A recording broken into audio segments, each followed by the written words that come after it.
Hello everyone, my name is Holden Hardman. Thank you so much for joining me again for another video. My wife and I just recently finished watching all of Avatar the Last Airbender for the first time, and it was a ride. The ending in particular really made the whole journey worth it. Got a lot going on right now with my baby on the way, a lot of things in life, and I thought to myself, you know what, I have not had a sharp decline in subscribers in a while, so let me go ahead and make a Christian video to make sure that happens. As many of you guys know, I am a Jesus fan, and periodically I make videos with a more religious theme to it. I'm not trying to convert you. I'm not trying to shove my worldview down your throat. I'm not gonna wave my finger at you for being gay or whatever negative Western Christian stereotype you think I might fall into. I just love Jesus, man. He's a pretty cool guy, and I'm convinced he's worth following. But that's just me. So there are many times when I'm watching a movie or a TV show and I find it to be so spiritually rich and pragmatic, even unintentionally. I've been thinking about this since the end of book 2, and I've just really been holding it in when it comes to Avatar, but now, you know what, I think I just want to talk about it. You can blame a few fans from Fan Expo for this video, because I've been putting off some more Christian-centric content and spacing them out more widely. And one of them was telling me how he's not quite considering himself a former Christian yet, but he's sort of dancing around with the term. And, you know, as a brother in Christ, I sympathize and I understand, but I obviously want you to succeed in your spiritual journey with Christ. And that's in part because I'm convinced, as someone who's struggled with God and with faith, that a life with Christ, along with all of its struggles and frustrations, is better than my life with all of my needs met, but Christ not in it. I have lived a life of both situations, and I choose Christ every time. But that's just me. The good news for anyone with faith that's struggling with God, or struggling with discerning truth, or struggling with doubt, is that if you can manage to come through that period of time on the other side still believing, it really does help to solidify faith. Any Christian who is worth their weight in salt has had some kind of existential crisis of faith. I don't mess with those church kids. Mom and dad paid for their mission trips to Cancun, Mexico. You know what I'm saying? Like, give me your tired and heavy laden. Give me your sinners that are struggling but want Jesus. Know what I'm saying? But that's just me. Anyway, I'm getting off track. The Holy Spirit is working today. I'm just the vessel. If you're looking for more of a direct evidentiary-based video for why I'm convinced that God exists, I'll refer you to a couple of the videos I did on The Boys. They're both mostly around the evidence for God, Jesus Christ, and evidence for the resurrection. If you're interested, I don't know you. Maybe you don't care. But I want to take a look at Uncle Iroh and Zuko specifically, and a few of the moments from the series that really impacted me as a Christian. One of the reasons I like Uncle Iroh a lot is because I kind of hope that I'm the way he is when I'm older. His attitude and relationship to Zuko is much closer to that of a father than that of an uncle. It's how I think the baseline typical Christian attitude should be. I never saw an interaction where anyone ever felt belittled by Iroh. I can't remember an episode where Iroh ever put anyone down. I do think that some people have a misconception that Christians are pacifist. They sort of turn the other cheek, doormat style people. But I think Iroh displays how those verses are lived out, and more importantly, why that's important. That reaction of turn the other cheek is important. We see it in Zuko's behavior towards Iroh several times in the series. There are times when Zuko is mean, he's rude, he's condescending, and even spiteful towards Iroh, but Iroh never retaliates. He turns the other cheek. Why? Is Uncle Iroh weak or incapable? No, but it's because he loves Zuko. He's patient with him. He looks after Zuko's well-being despite how Zuko treats him. There are moments, however, where Uncle Iroh intervenes, sometimes aggressively, with force. And really, it's one of my biggest complaints against American Christianity, is because they all seem so soft. So many Christians are stopped dead in their tracks if someone says a bad word. The Christians of old were getting imprisoned, mauled by lions, stoned to death, hanged, burned alive, etc. But Marianne Kelly on Facebook is getting real upset that teachers aren't allowed to lead their classes in prayer. We gotta be tougher Christians. You gotta be able to take some hits. Jesus was out there getting beaten beyond recognition, nailed to some wood, and had his body naked publicly displayed for humiliation. But you can't handle an atheist calling God Sky Daddy online. When I worked at the psych hospital, we used to have a saying: you need to have thick skin, but a soft heart. We were threatened every day. I was threatened more in my life during that job than at any other point. I was insulted constantly. I had been spit on several times. I was even stabbed on one occasion with a pen. I tell you what, I earned my $9.50 an hour working at that job. Could you imagine if I had taken everything a bipolar, paranoid, schizophrenic said to me personally? Oftentimes, the people who need love the most deserve it the least. We learn, of course, of Iroh's son that he lost, power and authority that were essentially taken from him. And yet the only moment we ever truly see him bothered and broken is when Zuko visits his cell in Book 3 and basically berates him. You brought this on yourself, you know. You have no right to judge me, Uncle. You're not going to say anything? You're crazy, and if you weren't in jail, you'd be sleeping in a gutter.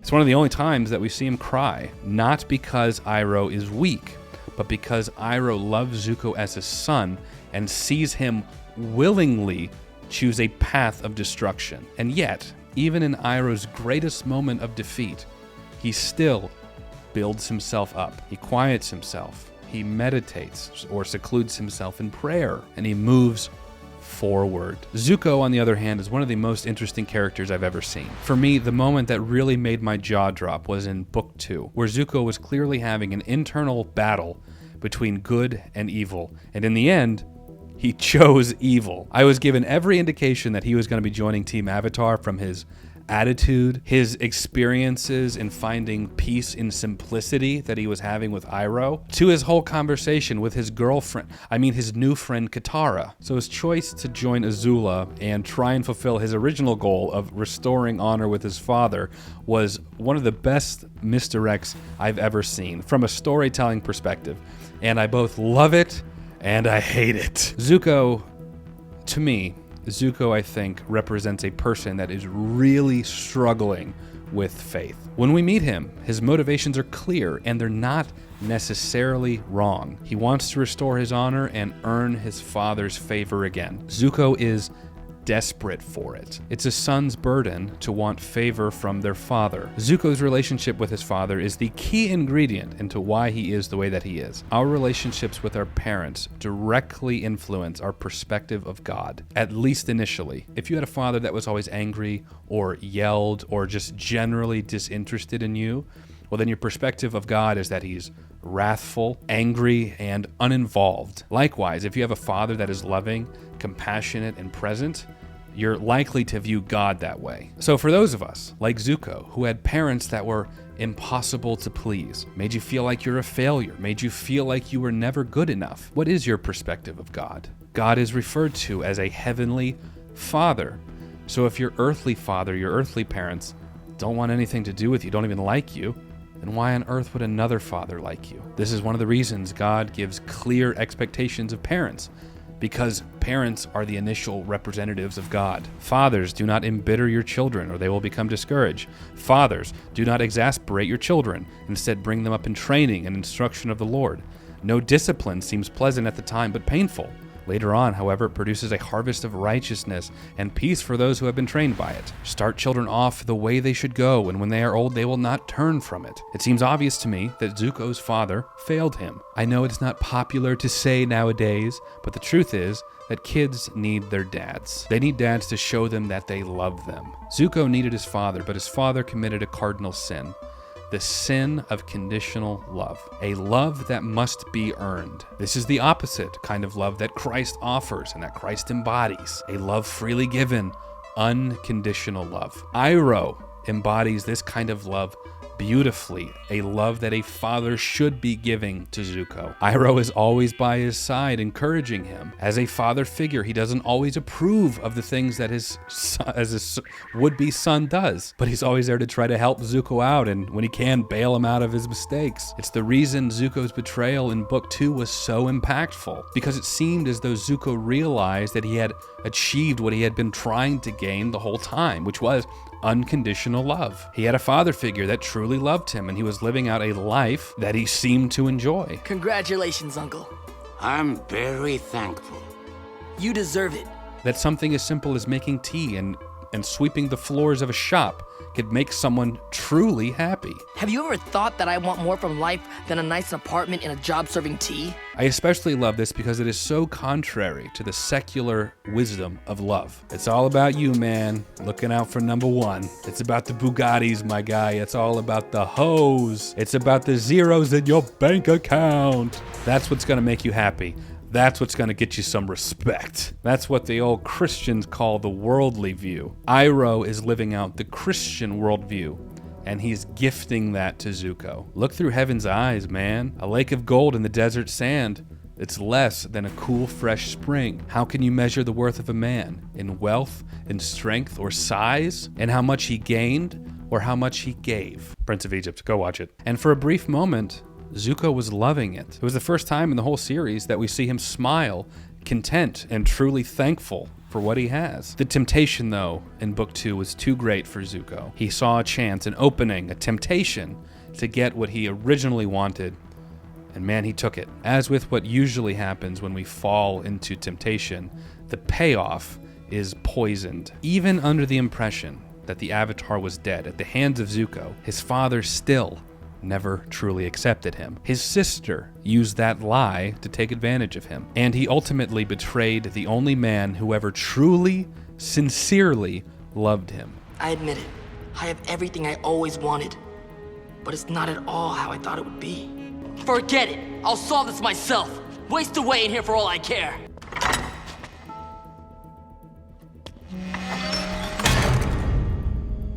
The Prodigal Son is a parable that Jesus tells, and it has a few layers to it. A lot of people might be good at one aspect, but sort of struggle in the other. For example, most people look at the parable of the Prodigal Son as a son who leaves his father under selfish intent, repents of that, and then is able to rejoin his father, who accepts him and welcomes him back with open arms. Aw, how sweet. But what sometimes gets left out of the Prodigal Son is that the Prodigal Son had a brother who resented his return, especially because he had been doing everything right the whole time. If you're unfamiliar, I'll give you the Cliff Notes version, the Gospel According to Holden version. I am just joking, Baptist. I really need you guys to develop a sense of humor. A son asks his father for his inheritance, because my boy's dad was rolling in some mad stacks. He had like servants and stuff, so you know my boy's inheritance was pushing like 7 figs. So the father gives his son the inheritance, the boy takes it and he splits. Sorry, Pops, thanks for the Benjis, I'm outie 5,000. The kid bails, he takes all the money, and then he starts blowing it off like a weeb. He's spending money on all the fastest camels,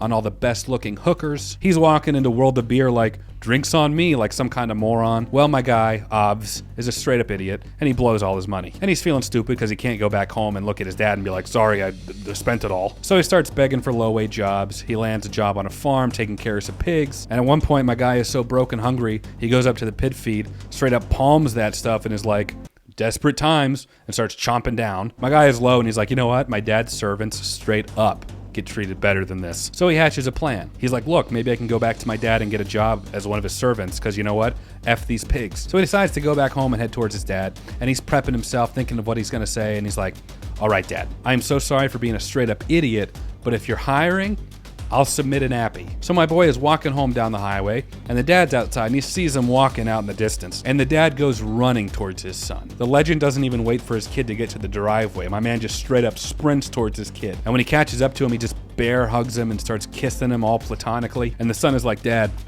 I messed up so bad. Like, I screwed over God. I screwed over you. I legit don't even deserve to be called your kid anymore. He's like, man, I'll hop on ZipRecruiter right now if you just give me a chance. But the dad, he doesn't even give a damn. He's like, hey, get my boy the finest robes we got. Go get me some jewelry for my kid. See if we got any Air Jordans and get them on his feet right now. And Betsy, preheat the oven to 450 because we about to have a feast up in here. The father was so happy his kid returned that they partied all night long.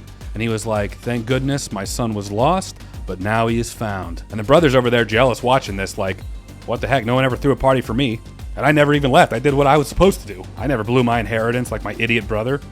Favoritism at its finest. I'm gonna go complain on Reddit. And the dad's like, look, bud, I need you to be happy that your brother's home, okay? And the brother's like, bet.